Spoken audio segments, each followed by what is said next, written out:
আমার নাম মিনু আক্তার। আমার গ্রামের বাড়ি যশোর। আমি গ্রামে লেখাপড়া করতাম। ক্লাস 8 পর্যন্ত লেখাপড়া করছি। ক্লাস 8 যখন উঠছি তখন আমার আব্বা ঋণ হয়ে গেছে। মানে ঋণ হয়ে গেছে আর আমার বই কিনে দিতে পারে না। মানে অনেক কষ্ট হয়ে গেছে আমাদের সংসার। এখন কি করবো, আর লেখাপড়া ছেড়ে দিছি, আর লেখাপড়া করি নাই। লেখাপড়া ছেড়ে এখন কি করবো, গ্রামে তো কোনো কাজ নাই মেয়েদের। তা আমার একজন বললো যে তুমি ঢাকা শহরে চলে যাও, ঢাকা শহরে যায় গার্মেন্টসে চাকরি করে খাইবা। আমি চাকরি করতাম, আব্বা রিক্সা চালাইতো, দুজনের টাকা দিয়ে আমাদের সংসার চলতো। পরে আমি রানা প্লাজারের চাকরি নিয়েছি।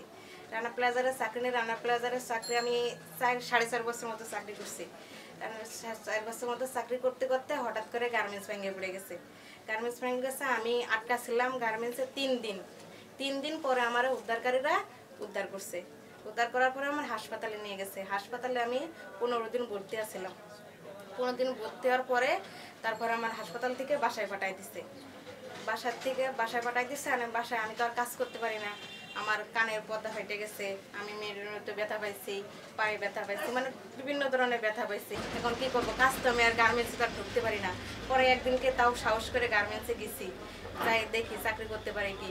পরে একদিন যাইয়ে জয়েন করছি। জয়েন করার পরে মানে মেশিনে বসছি, আর কাজ করতে পারি না।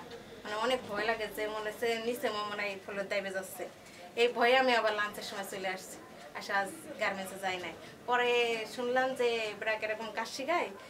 আমার একজন ফোন করে বললো যে ব্র্যাকে কাজ শিখায়, তুমি যদি শেখো তাহলে ওই জায়গায় যাও।